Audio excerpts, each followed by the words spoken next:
So friends, शुरू करते हैं आज का वीडियो। पूरा वीडियो ज़रूर देखिएगा। मैं सुगंधा पेशे से वकील हूँ, डाइवोर्स केस लेती हूँ। आज के परिदृश्य में जब महामारी इतनी फैल गई है तो मैं भी कोर्ट कम ही जाती हूँ। ज़्यादातर क्लाइंट से ऑनलाइन ही संपर्क करती हूँ। लॉकडाउन खुलने के बाद कुछ पेचीदा केस के लिए कोर्ट जाने लगी थी। एक रोज़ मेरे कैबिन के बाहर एक अजीब सा मास्क पहने हुए एक आदमी खड़ा था। उसका मास्क गजब का डरावना था। ऐसा लग रहा था जैसे कोई ड्रैकुला खड़ा हो जो अभी सबका खून पी जाएगा। और उसकी आंखें तो लग भी वैसी ही रही थी, एकदम लाल, जैसे वाकई में उनमें खून उतर आया हो। मेरी निगाह जब उस पर पड़ी तो वह मुझे ही देख रहा था। मैं एकदम सहम गई। डर की तरंगों ने अंदर तक मुझे झकझोर दिया। मैंने चपरासी को बुलाया और उससे उस मास्क वाले व्यक्ति की पूछताछ करने को कहा। कुछ देर बाद जब चपरासी आया तो उसने बताया कि वह उससे कुछ पूछता इससे पहले ही वह वहाँ से चला गया। मैं मन ही मन सोचने लगी कि अजीब आदमी है, जब कोई काम ही नहीं था तो आया क्यों था। आया तो आया, अपने अजीब मास्क से डराया क्यों। शाम तक मैं सब भूल चुकी थी। काम खत्म करके घर के लिए निकल पड़ी। कोर्ट के बाहर आकर अपनी गाड़ी का इंतज़ार कर रही थी कि अचानक फिर से वही मास्क वाला खौफनाक चेहरा मुझे फिर दिखाई दिया। उसकी आंखें अभी भी लाल थी। उसने चेहरे को तो मास्क से ढक ही रखा था, अपने सिर पर भी अलग रंग के बिग भी पहन रखे थे। मैंने कुछ देर उसे देखने की कोशिश की, शायद कोई दोस्त हो जो मुझे डरा रहा हो, क्योंकि मेरे सारे दोस्त जानते हैं कि मैं कितनी डरपोक हूँ। पर मुझे नहीं लगा कि वह मेरा कोई दोस्त है। तभी अचानक वह मेरी तरफ बढ़ने लगा। मेरी दिल की धड़कन तेज हो गई। डर के कारण पैर लड़खड़ाने लगे। बस जल्दी से ड्राइवर गाड़ी ले आए और मैं उसमें बैठ जाऊं, यही प्रार्थना कर रही थी भगवान से। अब वह मुझसे सिर्फ 10 कदम के फासले पर था। मैं चीखना चाहती थी पर आवाज़ गले से निकल ही नहीं रही थी। तभी मेरी गाड़ी आ गई और मैं भागकर उसमें ऐसे बैठी जैसे किसी को खून करते देखने पर गवाह भागता है। घर पहुंचकर कम से कम 5 गिलास पानी पिया मैंने, फिर शांति से सोफे पर ही बैठ गई। दिल अभी भी तेज रफ्तार से धड़क रहा था। चेहरे पर पसीने की बूंदें साफ दिखाई दे रही थी। मैं अभी भी उस मास्क वाले व्यक्ति के बारे में ही सोच रही थी कि अचानक माँ की आवाज़ कानों में पड़ी। अरे, कम से कम घर आकर तो कोर्ट कचहरी को भूल जाया कर। चल, हाथ मुंह धोकर खाने के लिए आ जा। एक पल को सोचा कि आज जो हुआ वह माँ को बता दूं, पर दूसरे ही पल अपने आप को रोक लिया। माँ बेवजह परेशान हो जाएंगी, वैसे ही मुझे लेकर परेशान रहती हैं। अगले दिन मेरे मोबाइल पर एक वीडियो मैसेज आया। कोई अनजान नंबर था। मैंने जब वह वीडियो देखा तो डर के मारे मोबाइल की हाथ से गिर गया। उस वीडियो में वही मास्क वाला खौफनाक चेहरा किसी को बेदर्दी से मार रहा था और फिर मेरी तरफ इशारा करके बोला कि अब तेरी बारी। कुछ पलों के लिए आंखों के आगे अंधेरा सा छा गया। समझ नहीं आ रहा था कि कैसे रिएक्ट करूं। उस आदमी के पास मेरा फ़ोन नंबर कैसे आया, वह मेरे बारे में और क्या क्या जानता है। यह सब बातें अब मेरे जहन में घूमने लगी। मुझे लगा कि इससे पहले कि वह आदमी कुछ और करे, मुझे कोई ना कोई ठोस कदम उठाना पड़ेगा। मैंने अपनी एक दोस्त जो कि क्रिमिनल लॉयर है और ऐसे कई साइबर क्राइम केस सुलझा चुका है को संपर्क किया। फिक्र मत करो सुगंधा, तुम अपना फ़ोन लेकर कल मेरे कैबिन में आ जाना, मेरे दोस्त आशीष ने बोला। अगले दिन मैं आशीष के कैबिन में पहुंची। उसने मुझे समझाया कि किस तरह हम यह पता लगा सकते हैं कि हमें भेजा गया वीडियो कहां से आया है। लगभग 2 घंटे बीत गए पर साइबर क्राइम वाले उस वीडियो की लोकेशन का पता नहीं लगा पाए। आशीष ने मुझे सांत्वना देते हुए बोला कि मैं घबराऊं नहीं, वह अपने कुछ और क्रिमिनल लॉयर दोस्तों से बात करेगा और इस मसले की तह तक पहुँच कर रहेगा। क्योंकि आशीष ने मेरे केस को हैंडल करने की जिम्मेदारी ली थी, इसलिए मैं बेफिक्र होकर अपने काम में लग गई। शाम को माँ का फ़ोन आया कि उन्हें बाज़ार से कुछ सामान मंगवाना है। मैंने उन्हें आश्वासन दिया कि मैं आते हुए ले आऊँगी, वह बाज़ार ना जाएं। ड्राइवर ने गाड़ी पार्किंग में पार्क करी और मैं मार्केट में चली गई। जब मैं सामान खरीद रही थी तब मुझे ऐसा आभास हुआ कि कोई मेरा पीछा कर रहा था। मैंने मुड़कर हर जगह देखा पर मुझे कोई नज़र नहीं आया। मेरा भ्रम समझकर मैं सामान खरीदने में लग गई। कुछ देर बाद मैंने उस मास्क वाले खतरनाक चेहरे को मार्केट में देखा। वह मुझे ही घूर रहा था। ना जाने क्यों उसे देखते ही मेरा पूरा शरीर पसीने से भीग जाता है और सांसें एकदम तेज दौड़ने लगती है। मैंने अपना सामान उठाया और तेज कदमों से पार्किंग की तरफ बढ़ने लगी। मुझे ऐसा आभास हो रहा था कि वह भी मेरे पीछे पीछे आ रहा है। मैंने फटाफट अपने ड्राइवर को फ़ोन लगाया और गाड़ी को पार्किंग से बाहर लाकर खड़े करने को कहा। गाड़ी आते ही मैंने तुरंत अपना सामान उसमें पटक दिया और बैठ गई। घर पहुंचकर मैंने तुरंत आशीष को फ़ोन मिलाया और उसे सारी घटना बताई। सुगंधा, कहीं ऐसा तो नहीं कि यह सब तुम्हारा भ्रम हो सकता है कोई ऐसा आदमी हो ही नहीं। कैसी बातें कर रहे हो आशीष? भ्रम एक बार होता है, बार बार नहीं। अच्छा, हो सकता है कि कहीं यह तुम्हारा कोई पुराना क्लाइंट हो जो तुमसे बदला लेना चाहता हो। तो पागल हो गए हो क्या आशीष?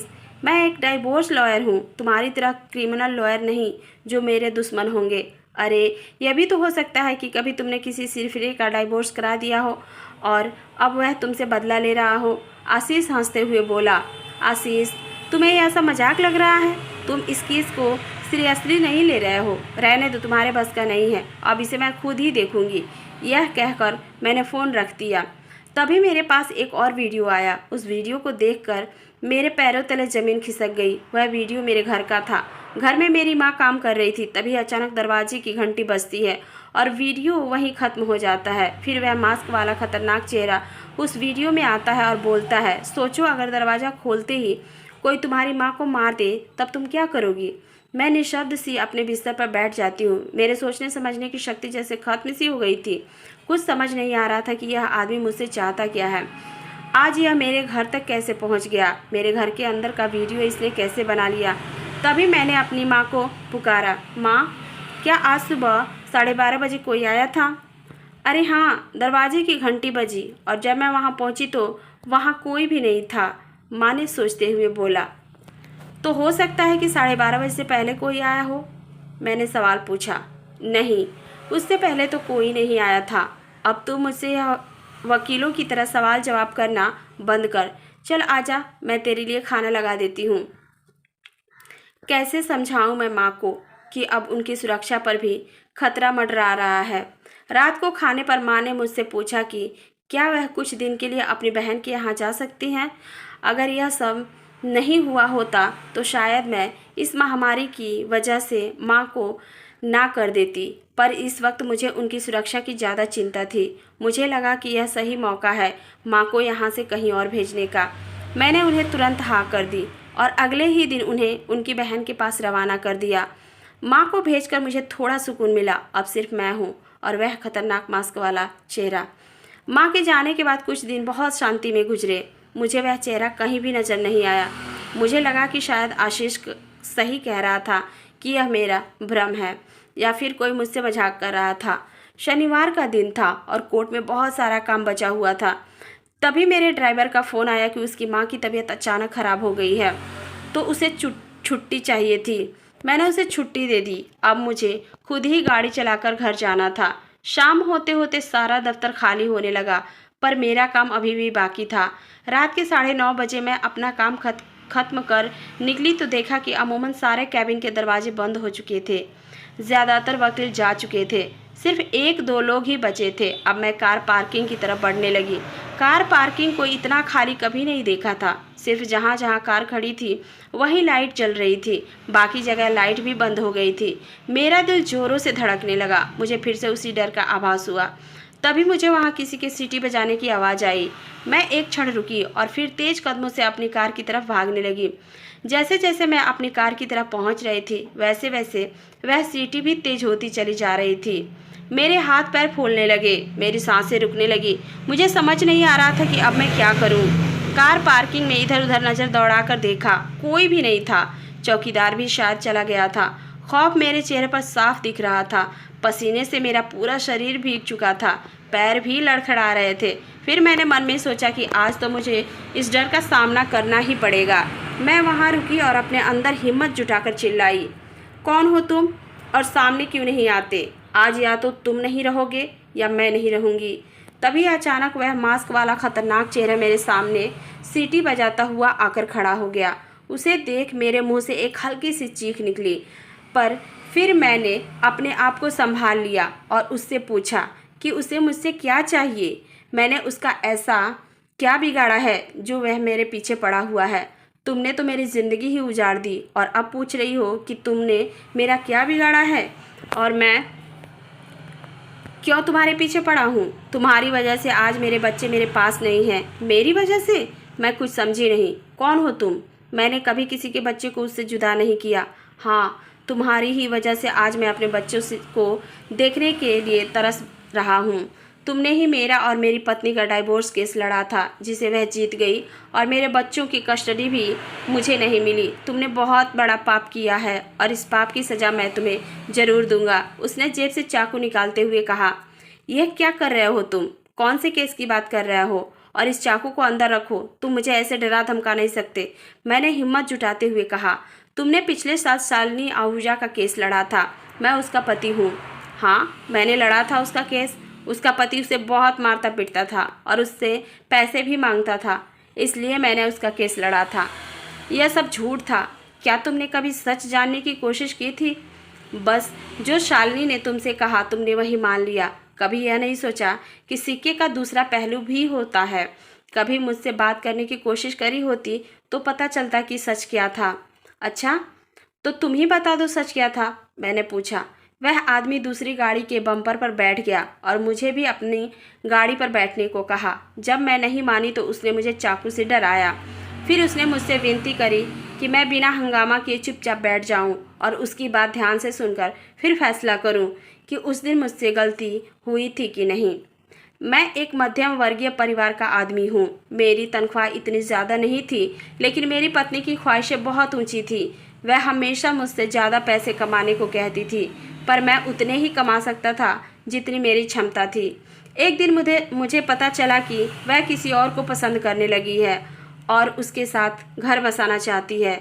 मैंने उसे बहुत समझाया कि ऐसा करने पर हमारा परिवार बिखर जाएगा, हमारे बच्चों का क्या होगा, पर वह नहीं मानी और उसने डाइवोर्स का केस फाइल कर दिया। उसने तुम्हारे जरिए यह साबित कर दिया कि मैं उसे पैसों के लिए परेशान करता हूँ और मारता पीटता हूँ। तुम्हारी मदद से उसे डाइवोर्स भी मिल गया और मेरे बच्चों की कस्टडी भी तुमने उसे ही दिला दी। तुमने मुझ पर इतने घिनौने और झूठे आरोप लगाए कि मेरा उस कॉलोनी में रहना मुश्किल हो गया। सब यही सोचने लगे कि मैंने ही शालिनी के साथ बुरा बर्ताव किया होगा। मुझे कितनी शर्मिंदगी उठानी पड़ी, तुम्हें इस बात का अंदाज़ा भी नहीं है।